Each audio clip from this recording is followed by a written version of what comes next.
they're not charged. That could mean a bunch of things, right? It could mean maybe these people have proffered, which might give them the exempt them from prosecution, right? It also could mean that they are cooperating witnesses, right? CWs, cooperating witnesses that are now going to snitch or testify on Diddy. Again, if the feds are painting this picture that he was doing all these crimes and he was being facilitated by his organization, his money, unless everybody was only just doing what they're told and had no idea, some of these people could actually be co-conspirators, because it wasn't only Diddy getting his dick sucked and his booty hole licked or penetrated, whatever the hell. It was other people, right? And if those people could be co-conspirators, and by the way, if you remember back to the Cassie thing, some people felt like the video of Cassie got leaked where he's beating her in the hallway to further showcase that even if you saw a video of Cassie, I don't know, like just in complete ecstasy, smiling from ear to ear while getting the Eiffel Tower on her and a nigga nothing on her face, it doesn't mean that she was willing. It doesn't mean that this was her thing. She was doing this because Diddy was beating her ass and kind of forcing her to do it, and that's what it is. So people believe that video was to help convince not only a grand jury but also the public that Cassie wasn't a co-conspirator. She wasn't Ghislaine Maxwell. If you don't know, that's Jeffrey Epstein's like girl who would basically go get the other girls for him to fuck, including possibly underage ones as well. So we're gonna see what happens, but let me just give you the quick updates on what's new in this superseding indictment. Pretty much state the same things. Okay, whatever. They talk about his enterprise, okay, and then they talk about the purpose, and they basically now get to the counts and the charges, right? And the charges are, and they talk about the racketeering conspiracy, and yeah, you know, they haven't really given any new details saying that he's done new things or they found out about new things. It feels like they're just continuing to repeat the same things, okay? Anyway, what's new in this indictment is that they have something called a notice of special sentencing factors.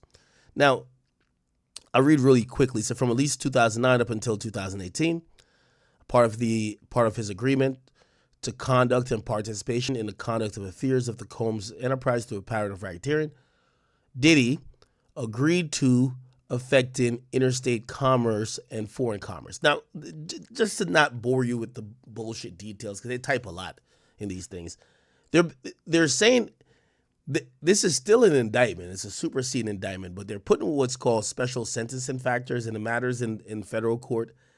If you've been doing this pattern of behavior for, like, say, 10 years or more, which that's why they say, you know, from like 2009 to like 2018, they're trying to like almost kind of create this idea that this pattern of behavior that Diddy was engaging in, that they're accusing him of, was happening for 10 years. What does that mean?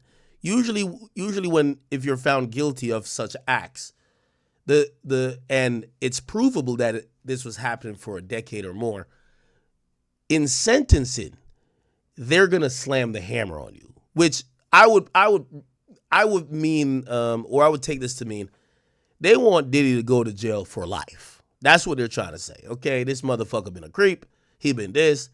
We want him to go to jail for life. Okay, so they're adding these special sentencing factors, and then they're saying for 3 years in the Southern District, he was doing also these other things, and basically these are just things to kind of like trump up these charges that if he gets found guilty, when it comes time to sentencing, they won't take it light on him. Okay, so count one is, I believe, racketeering. Now, I'm not gonna bore you tonight. Maybe another night I will. So count one is racketeering, right? Now, there's a slight difference between a racketeering conspiracy and what we call a RICO. right? So RICO is racketeering. Oh my god, I always forget the fucking thing. RICO. It's an acronym. Racketeer Influence and Corrupt Organizations Act. Okay, so that's what RICO is.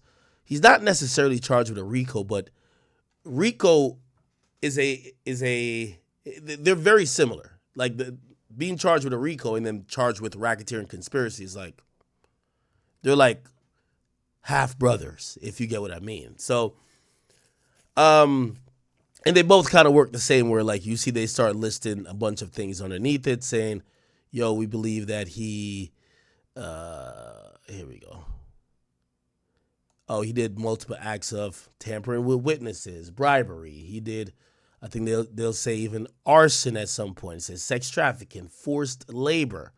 Okay? Okay, whatever. Anyway, so count 2 is sex trafficking by force, fraud, or coercion. Again, the interesting thing about this indictment is like they're, I don't want to say overcharging Diddy, but they're adding so much charges. Like, imagine, let me just give you what I see as a equivalent. Imagine you're driving down the street, you're drunk, you killed someone, right? But they charge you with 4 different types of homicide. So they charge you with first-degree murder. Now, first-degree murder usually means premeditated murder. So they charge you with that like you meant to do it. Then they charge you with second-degree murder. Then they charged you with vehicular homicide, right? Which is another type of murder. Then they charge you with just negligent murder. Then they charge you with manslaughter. All of these things are pretty much murder, right? Basically means somebody died. How would you be guilty for their death? It depends on what the jury would feel. They might be like, yeah, the person died as a result of you striking them, but that wasn't your intention. Manslaughter, right? I'm looking at this, how they're charging Diddy. Yeah, charge him with the racketeering conspiracy that has sex trafficking in it already. And then now you're doing sex trafficking by itself, because sex trafficking has a whole different, sex trafficking outside of the racketeering has this whole different net with it. So basically, they're just charging them different ways for the same damn thing. You get what I'm saying? Now, granted, this one here, count 2, previously was only relegated to Cassie. Cassie is victim 1. And I think it's still only relegated to Cassie. Yeah, it says it right here. Transported, maintained victim 1, this and third.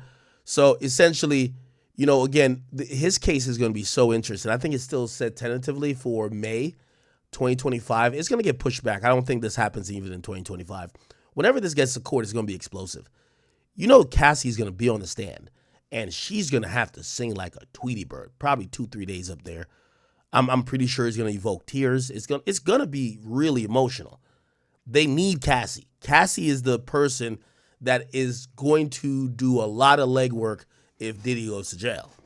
Now, there's 2 other victims, victim 2 and victim 3. And when this case was a little bit hotter, I told you guys we were going to try to deduce and figure out who those people were, but we haven't really doubled back on this thing. It's just, this Diddy case is just too much, bro. Okay, so again, remember I said, right? They're kind of charging the same thing. Look, count 3, remember, what the jurors are going to vote on, unless one of them get thrown out by the judge, are the counts, right?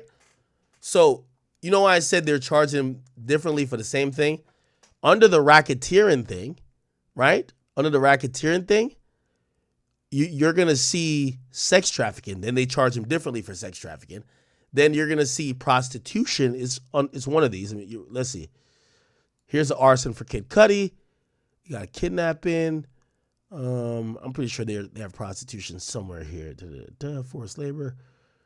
Okay, yeah, they have prostitution under this too. See, so under racketeering, they have prostitution. Under count 1, they have all the other charges. Then they charge him separately again, which is whatever. They want this thing in jail bad, and they're putting a new sentencing guideline in there. They want him in jail for life. Okay, they're not playing.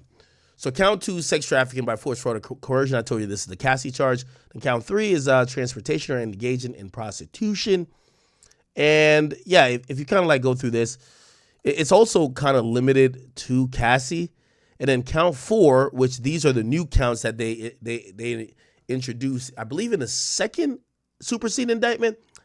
And this is where they bring in victim 2 and victim 3. Okay, I'll give you a little bit read up on this. It says from 2021 to 2024, which, by the way, isn't that the Carisha era? By the way, I don't think Carisha is listed a victim here, by the way. But this is pretty recent, right? They said that he was affecting interstate and foreign commerce because he had people doing sex trafficking shit by fraud or coercion, and said that okay. So that has to do with victim 2. Okay, so victim 2 is getting sex trafficked, which, by the way, count 2 is sex trafficked. But whatever, they're saying victim 2 is getting the same thing by force, fraud, or coercion, and that's why he has a 4th count, right? And by the way how it works too, you could get a count for every person. That's how it kind of works, right? Even though sometimes a racketeering statute, they won't charge you for every person, they'll just put it under an overt act. Whatever. Count 5 is the same thing, transportation for prostitution, victim 2.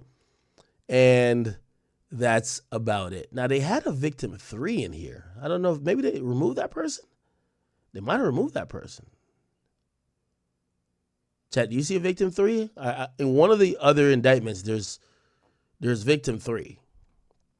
That would be interesting to know. We can find it here. If you guys ever want to find any of these documents, go to theacademy.blog. And just search. Let's search. Diddy indictment. Okay, Diddy. Okay, here's the first superseding indictment. Yeah. So in the first superseding indictment, they added 2 victims, right? So this was the first one. This was back in January 30th, right? And this was 15 pages. And when we got to, let's go. Keep it going. When we got to, our count 2 was for victim 1, but then count 3, right? Count 3 had victim 2 and 3 in it, right? And what we're seeing with this new indictment, victim 3 is no longer there. You see, this is kind of odd. I'm telling you, you know what's happening right now in this Diddy case? Bro, I think the feds are realizing a lot of niggas was capping. Again, we not defending Diddy. Only thing we saying is that Cassie got a real story to tell. The rest of these bitches and niggas are lying, for the most part. Because if 100 people claim Diddy did something to them, and the feds only bumped it up to 3 in terms of victims, then they minus someone that you can chat. Am I blind? Maybe I'm missing some here. I just showed you the first superseding indictment. You could go get it on theacademy.blog. And the first superseding indictment lists 3 victims. It says victim 1, victim 2, victim 3. Now this superseding indictment, count 4, only mentions victim 2. Oh, you can't see, my bad. Mentions victim 2. We don't see no victim 3. Right here, count 3. We see victim 1. We don't see no victim 3. Count 2. We don't see no victim 3. It's like, that's odd to me. Isn't that odd? The feds are charging you. They're claiming you're this mass rapist. You're this mass sex trafficker. They give you a superseding indictment, claim that there's 3 people you did it to. And then they give another superseding indictment. And that superseding indictment says, nah, it wasn't 3, it was 2. That's odd. Anyway, again, no one's here defending Diddy's innocence or trying to double down on his guilt. Hold on. Okay. All right. Yeah, but pretty much this is being it's getting a little bit interesting. It's getting a little interesting, man. Whatever, they have a continual grand jury going on with this Diddy shit, and I could imagine Everything is being said. And also, they're probably realizing, oh, nigga, you a liar. Oh, okay, you're telling the truth. All right, you move on to the next level. You get out of here. This is going to get interesting, people. All right, we're not here to do too much Diddy stuff. No pun intended. Actually, pun intended, right? Anyway, that's the update. New superseding indictment. Still no new co-defendants. Only, and we have one less victim. So now Diddy is accused of doing all this bullshit, at least with sex trafficking, to 2 people. Okay? He's not necessarily charged for arson. Those things are like overt acts, which is, that would be Kid Cudi, who would be the person who would be the victim there, right? All right. All good. Perfect. Let me see. Okay. Yo, chat, you remember when we used to do 3 hours talking about Diddy? Oh my God. That shit was like a dub. I'm glad we've moved on from that. All right, people. So,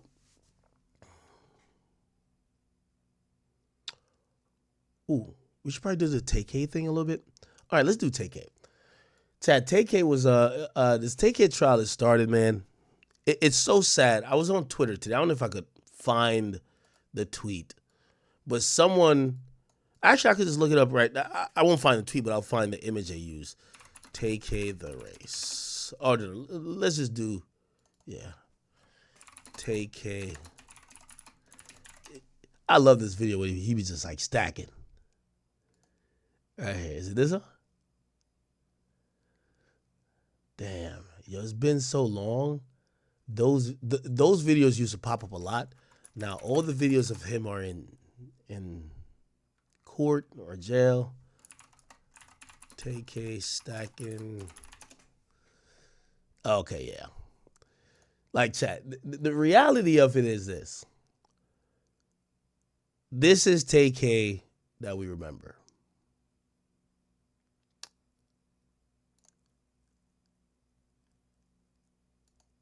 These days, I don't know if we get a look at Tay-K. I think we do for a second. This is Tay-K now. The story of Tay-K is so sad to me. He spent his entire life in the prison system and going back and forth to court.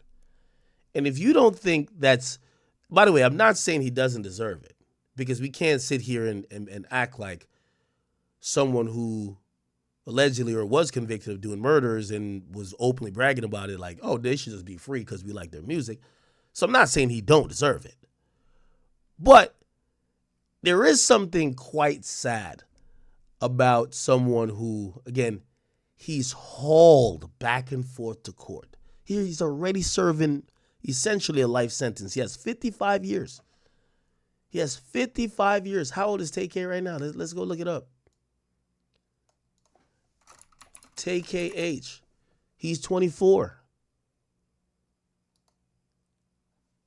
Let's just say 50 years. He'll be 74. The life expectancy of someone who is in the prison system isn't that high. A 55-year sentence almost is like a life sentence. Now I get it. There's parole and other things, and possibly he could fight it, get it overturned, maybe get a pardon. We know there's many different ways that you can still work the legal system to try to get up off or get under this sentence that they impose on you. I'm just telling you how sad this is. His entire life, and you got to remember this too. This ain't voluntary. He can't be like, man, I'm lazy today, man. I don't want to go to court, man. Just leave me in my cell, bro. They're dragging him back and forth.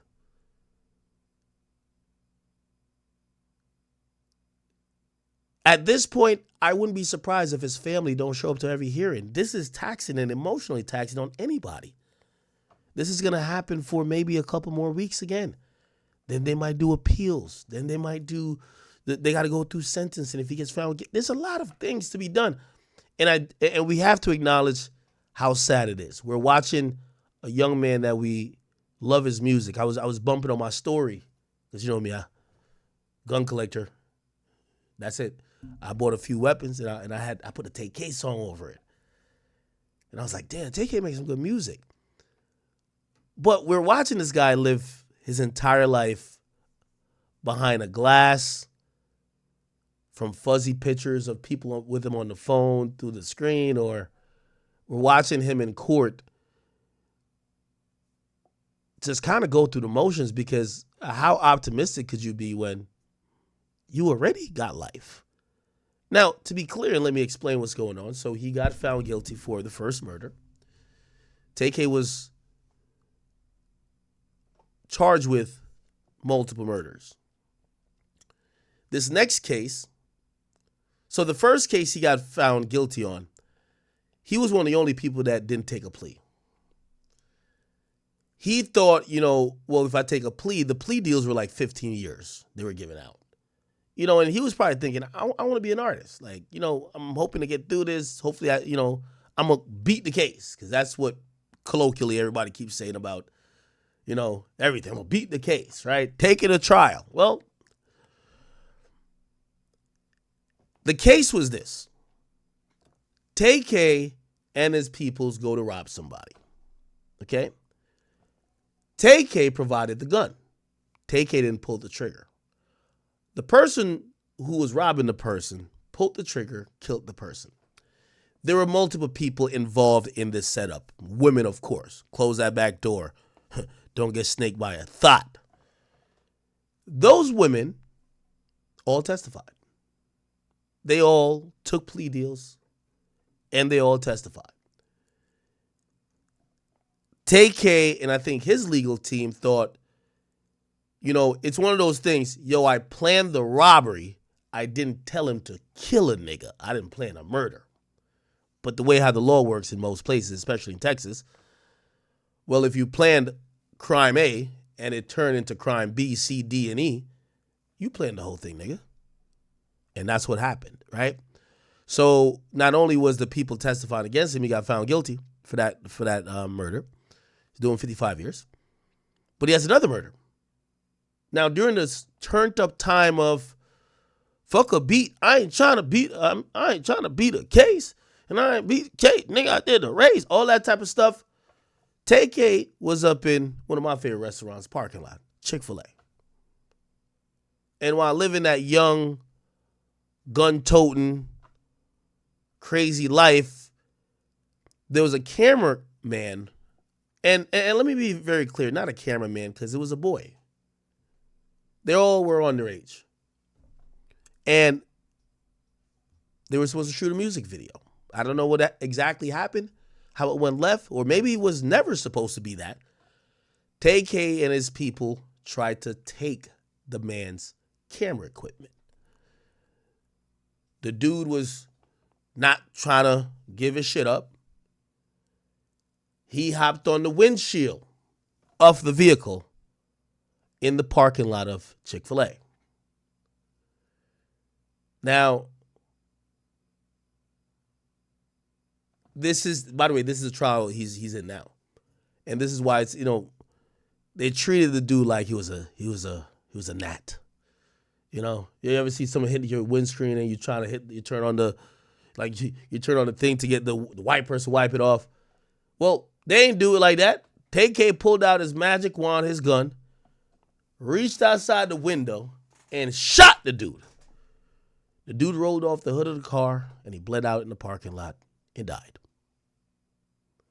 The video is actually caught, or the purported video, we believe this is real, TK Chick-fil-A. Let's see if we can find the video.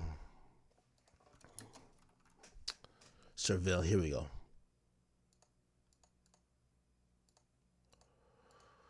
Here we go. Here we go, people. This was the car speeding away. You can see something looks like there's some disturbance on the windshield here, but they sped away after the dude was shot and bleeding out. to be very clear,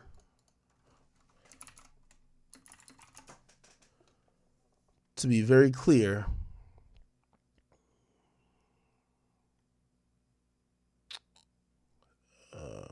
on. I want to get the age of the young man. By the way, he was already on the run for another murder. But it was actually, the dude wasn't on there, sorry. It was 23-year-old Anthony Saldivar. Okay? That's the person who died. So that's what TK's in trial for now. Day one started off hot. I probably could find that. And there's people testifying left and right. The thing about murder, we keep hearing everybody saying they in the streets. This is this, that, and the third. The reality, hold on, is this pre-trial right here? Sorry. The reality is, was it 2 days ago? Wait. All that no snitching shit sounds a lot better when you're free and not inside. Give me a second. The existence of that transcript. All right, let me. I'm trying to get some testimony. We're not gonna make this long. This might be the mom. Is it mom? The car was stopping and going in very short succession, just quick, and so it was like bouncing. And then, at first I didn't think anything of it. We just giggled. The Spurs game, there was a Spurs game happening. Fiesta was just winding up. So I just thought it was, somebody having a good time. We didn't think anything of it until I noticed that the car was stopped, but it was bouncing. And so I looked closer and I told my husband, I said, I don't think they're kidding anymore. Looks like they're beating up the guy in the middle of the back seat. And so being nosy, I just stood there watching, and I just couldn't, we really just couldn't really understand what was happening until the door swung open and somebody was yelling, help me. And then the door would slam, and then the door would open again, and you would hear them screaming. And then I heard, don't shoot him here. Objection, hearsay, confrontation. All right, if you'll lay the foundation. You know what type of nigga you gotta be to kill a man at Chick-fil-A. Man, Chick-fil-A got the nicest. Chick-fil-A they got their workers outside. They don't even keep them inside. They got them outside with an iPad. What you want? You want Chick-fil-A sauce with that? Come on. Well, Judge, I think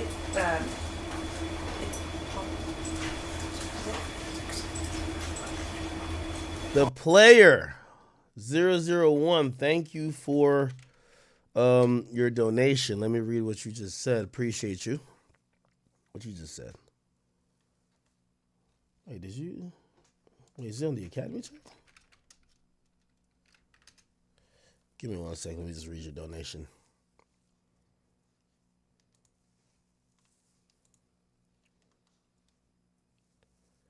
Oh. He said, is there a meet and greet for the birthday event? I've been watching you since I was 12. I'm 22 now. Shit is crazy. We just approved for a few more meet and greets to be put up because so many people are asking for those. The first set of meet and greets sold out immediately. We're putting up more meet and greets. I think it should be up tomorrow or something like that, but I appreciate you, all right? I'm very fortunate that you've been watching me for 10 years. It's like, damn, I've watched you grow up. You've grown up with me. Thank you. All right, let's get back to this for a second. okay. And so when you heard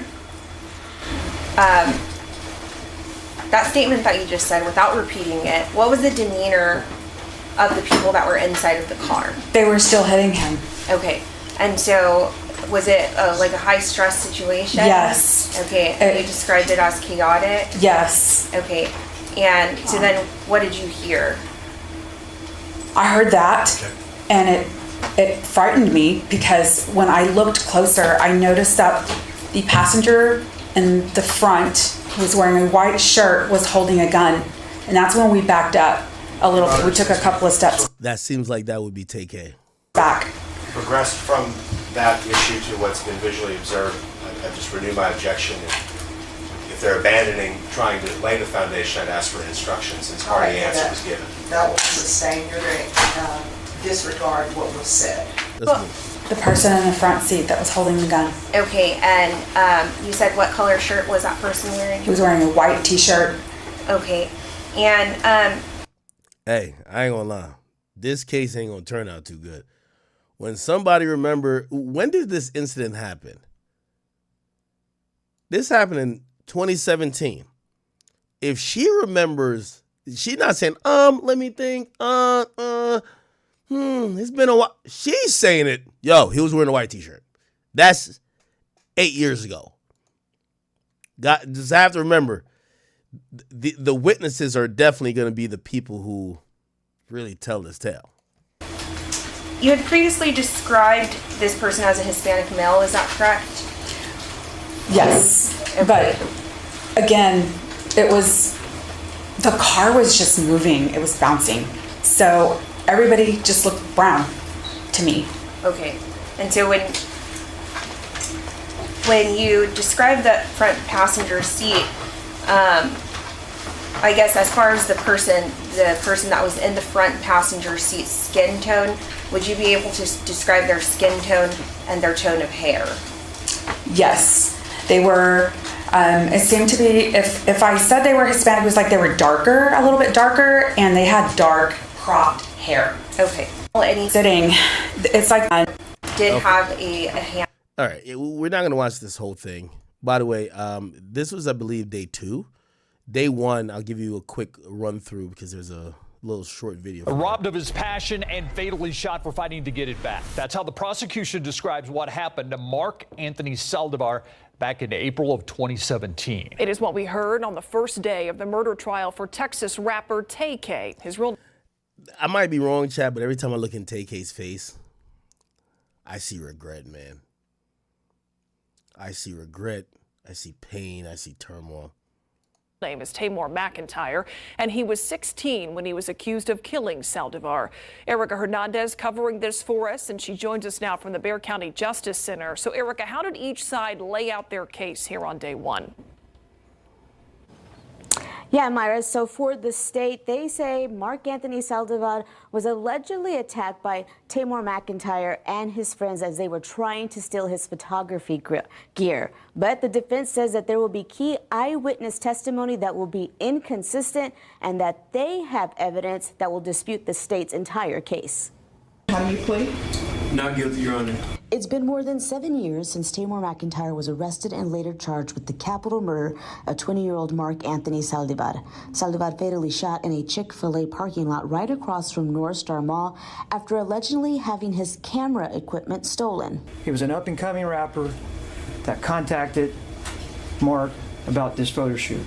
Prosecutor Jason Garahan says inside the vehicle with McIntyre were 3 other people, and at some point they demanded Saldivar's backpack. This man right over here pulled out a gun and turned around and started hitting with fist and also with the gun, telling him, "Give me your stuff, give me your stuff." Saldivar, Garahan says, was able to get out of the vehicle and got on top of the car asking for his backpack. That is when he says McIntyre got out. You'll see that passenger door open up. Princess Reality, what's up with you, girl? The front passenger door opened up where this man over here was sitting with that gun. He leans out. He shoots Mark through the shoulder. The defense says all the people in the vehicle will testify about what happened, but their testimony is not consistent, and there was never any evidence Saldivar even had camera equipment with him. You'll hear testimony from one of the cooperating co-defendants, one of the accomplices, that the photo shoot that he just described had been called off, and that they were just giving this guy a ride. There's no camera recovered in this case. The defense even implying they have ballistic evidence that doesn't match what the state has. This conflicting evidence, it's worth the wait. Now, testimony is still ongoing right now. You can... Okay. Essentially, those were opening statements. So his side is saying, yo, they're not saying he was in the car. It seems like they're taking the strategy of, hold on, I don't think there is a case to say beyond a reasonable doubt Tay-K killed this guy. Oh, if y'all have stories that he came to get robbed or they got into it and he was getting robbed, well, is that necessarily true? How could that be true when there was a scheduled video shoot that was called off? How was he robbed for a camera? No camera was ever found. So they're trying to muddy the waters here, but and of course the jury is instructed to not think about or not be biased to the fact that he's already convicted of another murder. They have to look at this case in isolation. However, you heard what the defense attorney said. There's a couple niggas who was with Tay-K in this case that is testifying against him. His friends, they've taken plea. He's the one that's, for whatever reason, he's taking it all to trial. Both cases. He lost the first one. We'll see what happens with this one. Very sad situation. If you guys do want more information on it and a further breakdown of this case, please just let me know. I'll get more into it, but I'm not trying to do a whole hour-long thing on Tay-K and this murder case when it happened in 2017. We've covered a lot, and I think you guys get the gist, okay? By the way, here's a wrap-up. Here's a wrap-up on the witnesses. Oh, wait, no, not this. Sorry. Here's a wrap-up on the first week, and then we'll move on.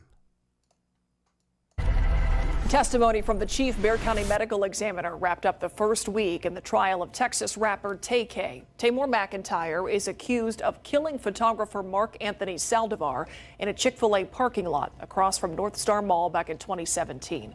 Erica Hernandez shows us how there's been conflicting testimony this week.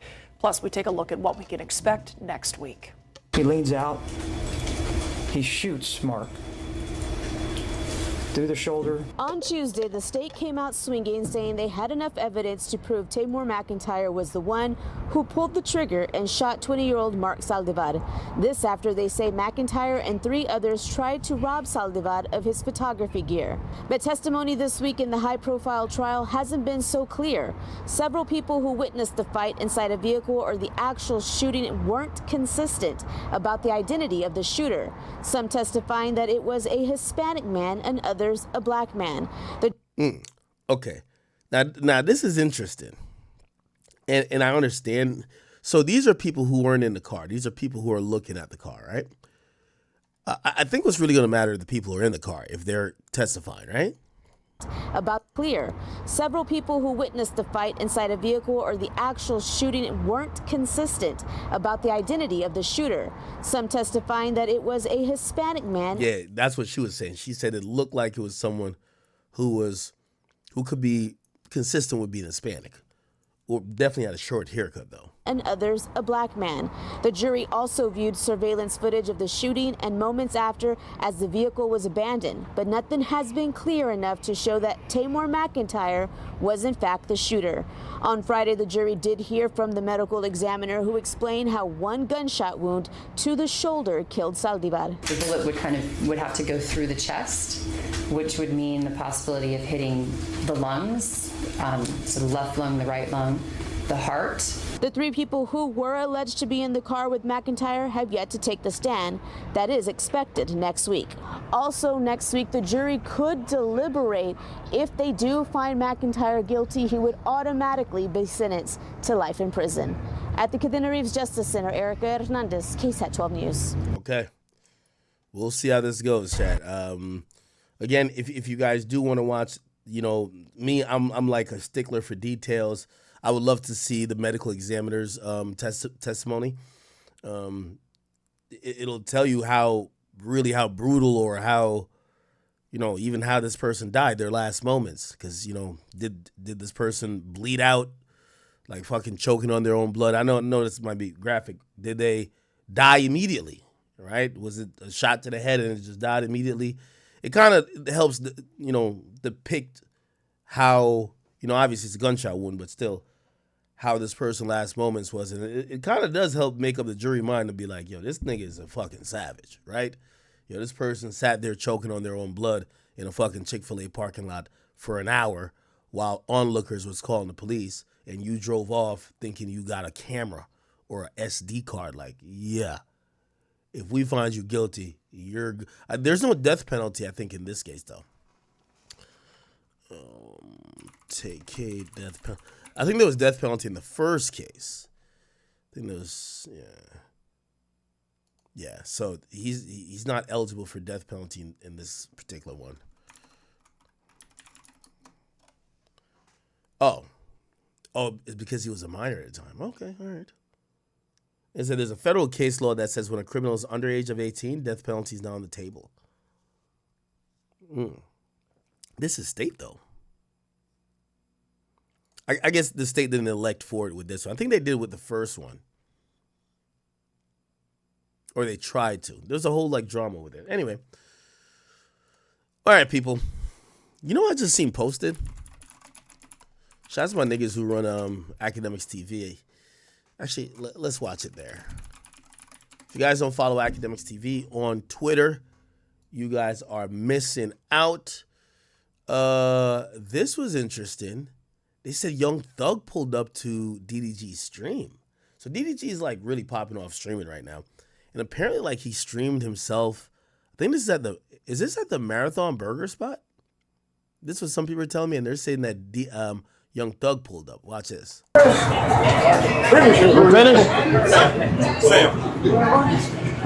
Now he says Sam, which is Black Sam. So Black Sam is the brother of Nipsey Hussle who passed away.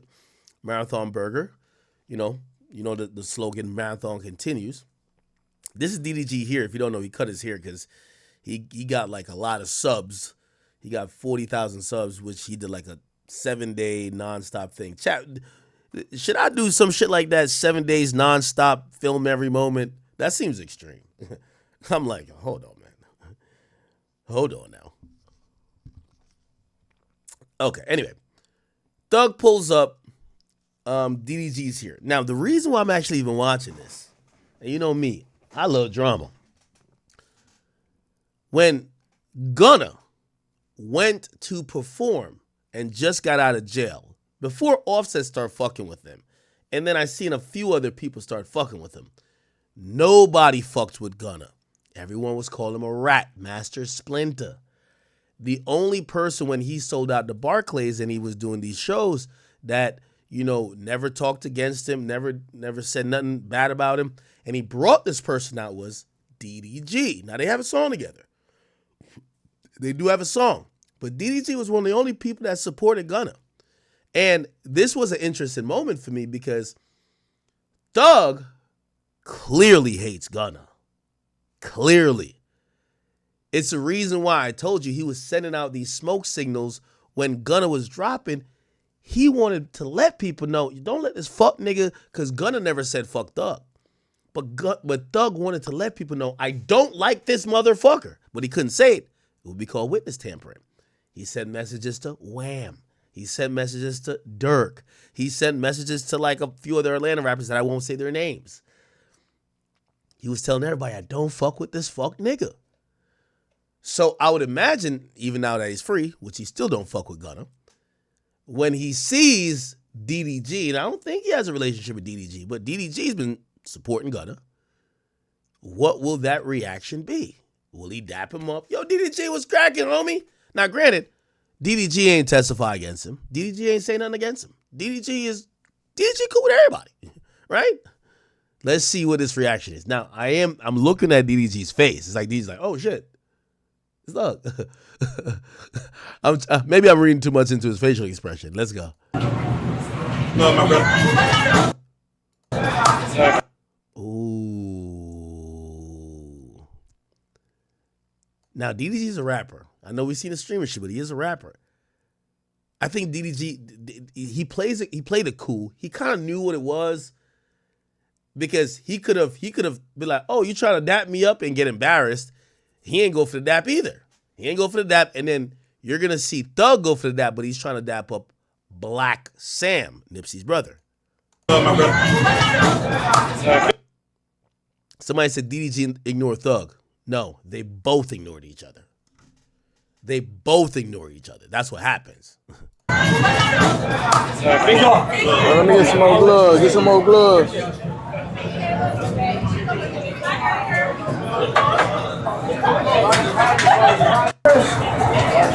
You finished?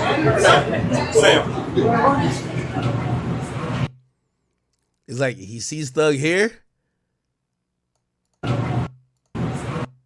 He does turn his face right when Thug about to put the hand out though. It's not like, cause you ever, the most embarrassing moment ever is when like a nigga trying to dap somebody else up, but like it's kind of in front of you too, and you're like, oh, you think it's for you, like, oh, it's just natural for you to be like, oh, what up? And then you realize, oh, never mind. Oh shit, that was okay. But he did turn his face before Thug reached his hand out, right? No, my brother. But Thug did kind of turn back around, but I think we hear Thug say Sam. Yeah, he said Sam, right? No, my brother. Oh. No, my brother. Sam. Oh no, you said Sam already. Yeah, so once he says Sam, yeah, DDG realizes, he not acknowledging me because I'm right. I'm in front of Sam. He not acknowledging me. Fuck it, I'm not going to acknowledge him. He's saying Sam. Sam. No, my brother. Let me get some more gloves. Get some more gloves. Get some more gloves. Okay.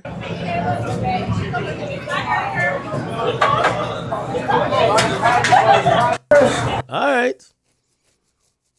Young Thug moving around, man. Seen that nigga out with Mariah the Scientist last night, man. That boy doing his thing.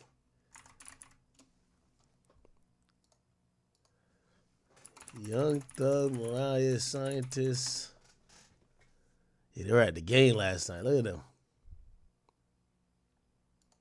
Yeah. She seems like a great girl. You know what I noticed like last night? And this is why I said I think she's a great girl, because she's a star in her own right. Like I didn't know, because you know what I mean, I don't really listen to songs that she be singing like that. But women fucking love her. And what the fuck? Oh, I thought it was like porn or something. I'm like, oh hell no. and Thug was walking and he's holding her hand. And for me, when I'm trying to see if a woman is a good woman, I gotta see if she suffers from main character syndrome. Now, it's normal a woman who's a star suffers from main character syndrome. But Thug is holding her hand and he's walking and he sees somebody, daps him up, and he's having a conversation. And she just chills. She chills and lets her man have a conversation. She's very womanly. You know what I mean? Now, granted, she's a big fucking deal. She's not like just some Instagram model, but she knows how to play her fucking role. And I seen that and I said, okay, that's actually really dope. It's actually really dope. I don't know if I can find the actual video, but yeah, you guys get what I'm saying. I think I kind of explained it. I don't know if I see it on this Shade Room or something like that. But yeah, I like them together. I think it's cool. I know some of y'all are probably like, yo, bro, what about all that shit where like he was FaceTiming like mad chicks in jail? Bro, you don't date, let me tell you this. You don't date a rapper if you think the rapper gonna be faithful. It's just about, do you think the rapper's gonna embarrass you? Real talk. You get what I'm saying? Like, I'm pretty sure if you ask Cardi B not even mad.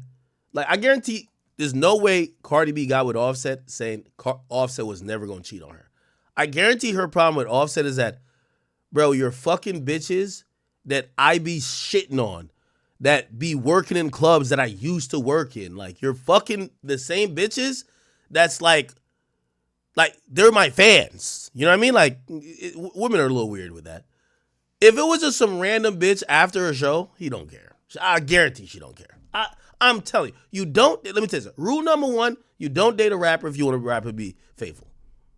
You don't. Okay? Hold on. Wait, where'd the chat go? The fuck? Chat. Yeah, it's just one of those things. It's like Cardi B knows some of these girls. Cardi B's from New York. Like, respectfully, you can't fuck no New York bartenders. Like, honestly. And I get Cardi on that. Bro, you can't fuck a New York bartender. Bro, New York bartenders are off, like, those are off limits. Like, you can't fuck no chick who's, like, I used to be the chick in the club with rappers trying to fuck me. Pause. Like, I'm talking from Cardi's perspective. She's looking at like, bro, if you want to fuck one of your little Migos groupies, go ahead. I'll never hear about that fucking bitch. But don't buy a purse or a car for a motherfucking bitch that used to be me. It's female shit. You know what I'm talking about. So, back to Young Thug and Mariah the Scientist. Of course Mariah the Scientist know this nigga's he's gonna fuck other bitches. Of course. You know what she's probably just saying? Yo, listen, man. I know the jail calls you ain't never think was coming out. No more of that bullshit. Okay? No more. No more. You know what I mean? If you go slide to go see your homies and fuck a chick, just don't make it come up. It is what it is, man. Cheating is part of the game, chat. In celebrity culture. I'm not saying it should be in regular culture. In celebrity culture, only an idiot gets with someone and says, especially a rapper, and says, I'm expecting loyalty. They're usually just not expecting embarrassment. All right. Thug DDG. Cool vibes, though. Cool vibes. You know what's so funny? I guarantee that nigga,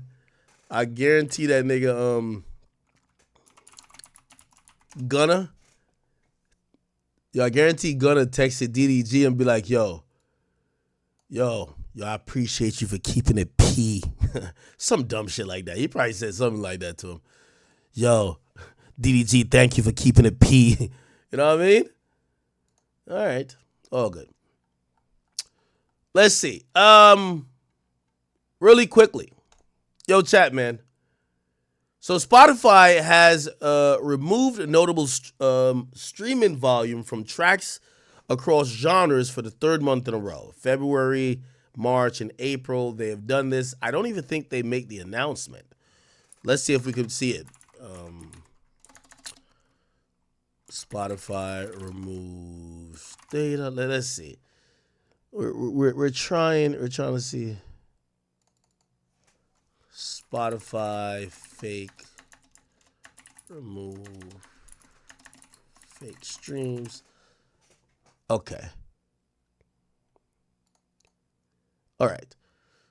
So it says the main narrative. Okay. Spotify, the world leading music streaming service, and represents all the best and the worst things about the music industry today to a T. One thing they seem to be committed to fixing, though, is the prevalence of fake streams and stream botting on the platform. According to chart data, the company removed notable streaming volume from songs across genres for the third month in a row, a consistent practice they begun in this February.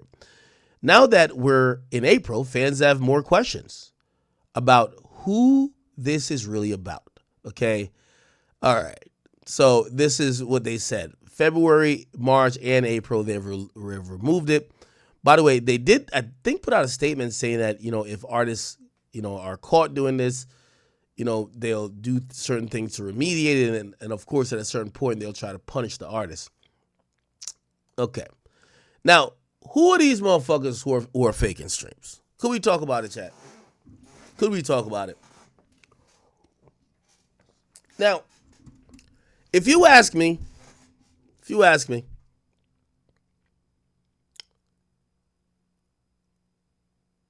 I think there are a few players that you're going to see consistently that are faking streams like a motherfucker. And I'm going to say something that I think most of y'all will understand, though. Fake streams are easy to identify. If right now, I don't want to throw nobody on the bus, but I will. If YK Osiris dropped a song, and in, say, 4 months, it had 100 million streams on Spotify, but nobody knows a lyric from the song. There's not a bunch of people dancing to it on TikTok. There's no conversation around it. It'd be clear, like, you're faking your streams. And this is why, remember when I was talking to that guy who claimed he did some fake streams for Kendrick? Nobody wanted to believe him because people, this is why like programming works. Number one, I think Not Like Us is a phenomenal song. I think it's a hit song. I think it works. Nobody wants to believe that even the songs that work get bodied too. It's not only unsuccessful artists trying to work the numbers, it's also successful. So a Rock Nation lawyer recently went on Breakfast Club and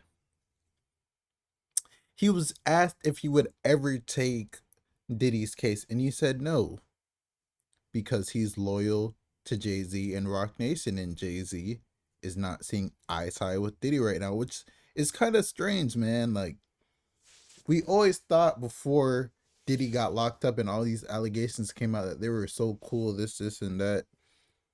But then he said, like, in the recent past years that they weren't really that cool. I'm not gonna lie, bro. Before the Cassie situation came out and everything, bro, like, people always seen Jay-Z and Diddy, like, the billionaire brunch when they were the only two black billionaires there. Like, bro, man, crazy world we live in. Let me know how you guys feel about it in the comments below. It's your boys, Big Act News, and I'm out.